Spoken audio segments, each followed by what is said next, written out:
Hello friends, এই যে আমি ভেন্ডি নিয়েছি, লেডিস ফিঙ্গার বলে এটাকে, আর ঢেঁড়সও বলে। দেখেছো, কেটে নিয়েছি, ভালো করে ধুয়ে ফ্রেশ করে কেটে নিয়েছি। এটা ভেন্ডিটা দিয়ে আমি একটা তরকারি বানাবো, শুকনো শুকনো করে মাখা মাখা করে বানাবো। এই যে প্রথমতে আমি নুন দিয়ে দিয়েছি, ঠিক আছে। যারা ভেন্ডি খেতে ভালোবাসে না, এরকম রান্না করলে ওরাও খাবে, যে না একটু খেয়ে দেখি, ঠিক আছে। যে হলুদ দিয়ে দিলাম, নুন দিয়ে হলুদ দিয়ে দিয়েছি, আর এখানটায় একটু আদা গুঁড়া দিয়েছি। এই যে আদা গুঁড়া দেব,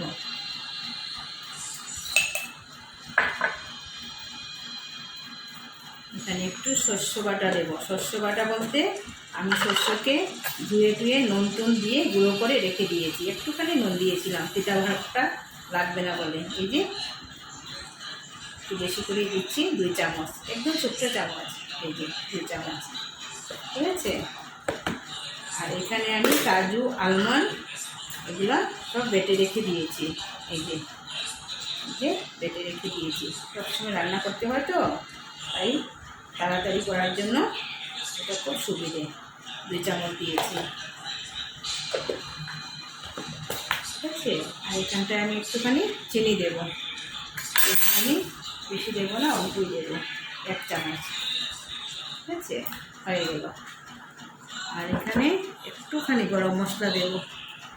গরম মশলা মানে এটা হয়েছে আমার ঘরের গরম মশলা বানানো, ঠিক আছে। অল্প দিয়েছি এটা।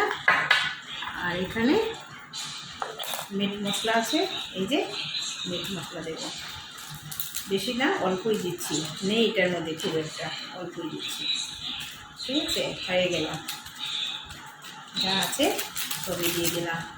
এখন কি হবে, এখন এইটা সব কিছু মশলা টশলা তো দিয়ে দিয়েছি, এখন আমি এটাকে একদম সরষে তেলে রান্না করবো। এই যে সরষের তেলে রান্না করবো, এটা খেতে না অসম্ভব টেস্ট হয় খেতে। গরম ভাতে যে কোনো কিছুর সঙ্গে ভালো লাগে খেতে। তুমি সবজিতে মানে পরোটা দিয়ে খাও, তারপর রুটি দিয়ে খাও, যখন যা ভালো মানে হবে ওইটা দিয়ে ভালো লাগবে খেতে। সবসময় তো আর একরকম থাকে না। এই হয়ে গেল আমার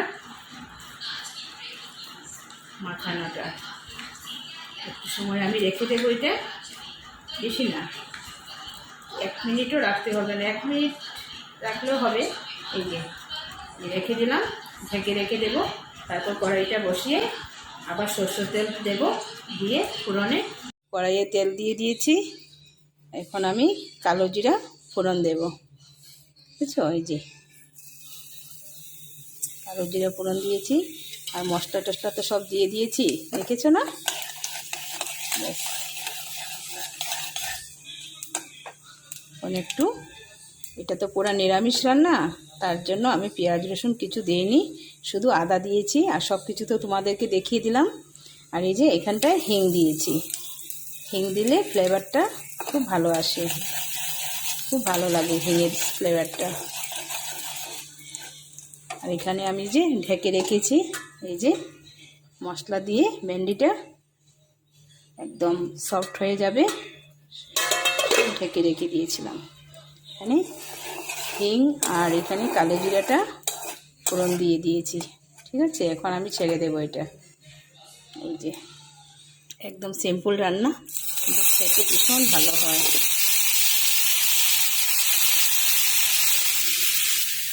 ঠিক আছে, এটা ধুয়ে দিয়ে দেব।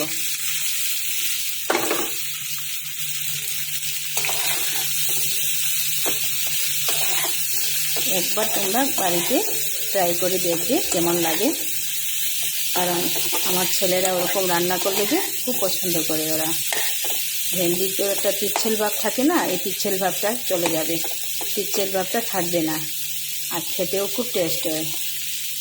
তাই আমি ওরকম করে অনেক রকমই রান্না করি, কিন্তু এই রকম রান্না করলে যারা ভেন্ডি খেতে চায় না ওরাও খেয়ে ফেলবে। খেয়ে বলবে আরও দাও, আরও খাবো, এরকম টেস্ট হয়।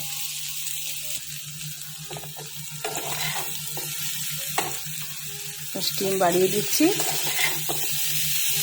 একটু ভাজা ভাজা হয়ে যাবে যখন, এটা তো সিদ্ধ হতে হবে, তার জন্য ভাজা ভাজা হয়ে গেলে তারপর আমি জলটা দেব। একটুখানি জল দেব, খুব একটা না, এটা ঢেকে ঢেকে রান্না করতে হয়। ঠিক আছে, একটু ভাজা ভাজা হয়ে যাক। এই যে ভাজা ভাজা হয়ে যাচ্ছে, একটু ওলট পালট করে দেব। সব কিছু তো দেওয়াই আছে, কিচ্ছু দিতে হবে না এটাতে।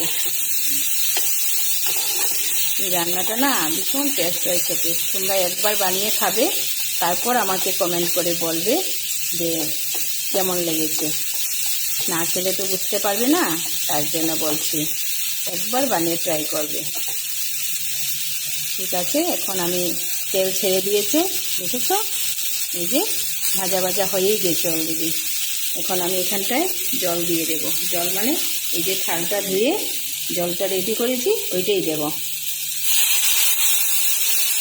ব্যাস, আর দেবো না, ওইটাতেই আমার রান্না কমপ্লিট হয়ে যাবে।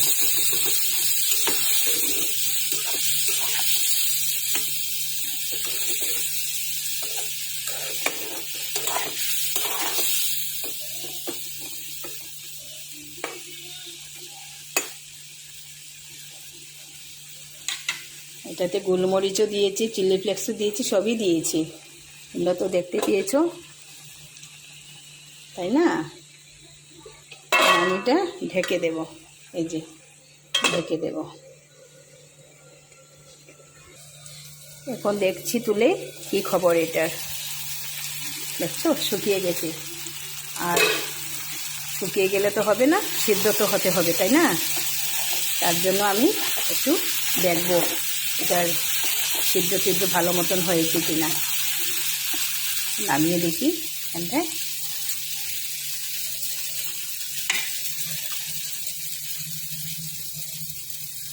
বাবা অনেক গরম। ও হয়ে গেছে, একদম পারফেক্ট। আমি এবার রান্না করে খেয়ে দেখবো না, কারণ আমি দেখেই বুঝতে পারছি এটা যে ঠিক মতো হয়ে গেছে। ঠিক, আমি এখন নামিয়ে নেব। হয়ে গেছে, কমপ্লিট হয়ে গেছে, দেখতে পাচ্ছ?